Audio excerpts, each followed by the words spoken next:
Hello guys, good morning.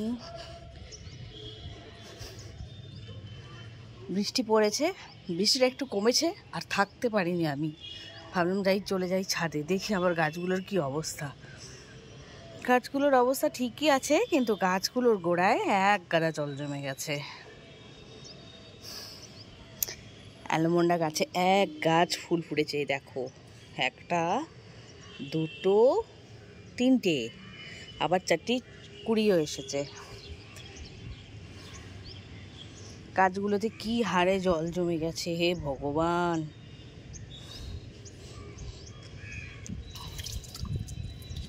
এ দেখো, তুলসী পাতার গাছ, চন্দ্রমল্লিকার গাছ,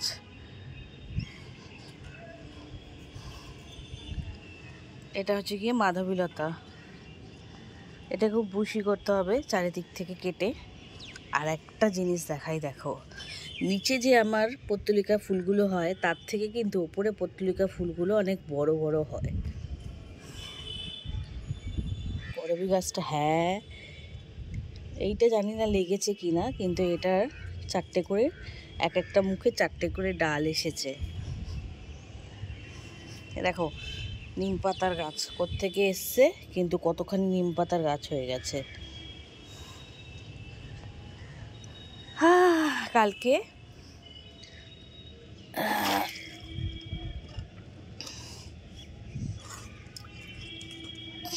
আমি অনেকগুলো কাটিং বসিয়েছি, তার মধ্যে একটা গাছ পেয়েছিলাম, সাদা রঙের রঙ্গন ফুলের গাছ। এ দেখো, নিয়ে এসে কালকে বসিয়ে দিয়েছি আমার এইখানে। আমি তো ভাবলাম বুঝি গেল এই বৃষ্টির মধ্যে, দেখি না, ঠিকই আছে। লালের মধ্যে একটা সাদা ফুল ফুটে থাকলে সত্যি কি ভাল লাগে। বোগেনভেলিয়ার গাছ আমার, টগর ফুলের গাছে অনেকগুলো পাতা এসছে। আমার তো যে বেঁচে থাকবে গাছটা আমার আশাই ছিল না। বলে না, মরে বেঁচে আসা, সেই হয়েছে আমার গাছটার হাল।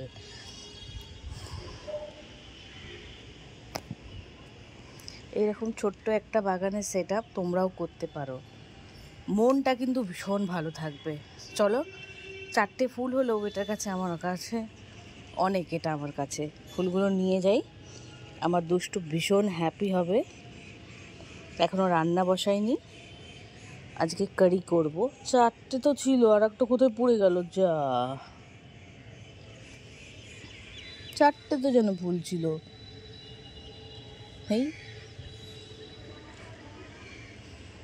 এই যে একরাশ ফুল হয়েছে।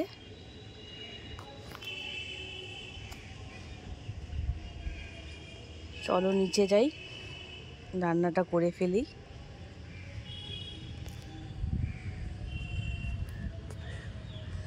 আবার চন্দ্রমল্লিকার কাটিং লাগাতে খুব ভাল লাগে, একটা করে।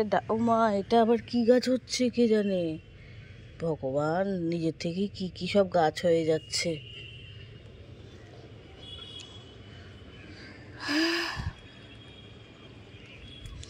এই একটা কি জানি কি গাছ, নিজের থেকেই হয়েছে এই গাছটা।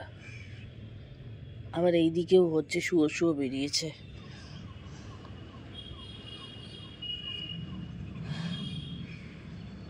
না, ভিডিওটা এখানে শেষ করি, যাই নিচে রান্না বসাই। আজকের মতো টাটা। ভিডিওটা ভালো লাগলে একটা লাইক দিতে ভুলো না, আর চ্যানেলটা অবশ্যই করে সাবস্ক্রাইব দিও।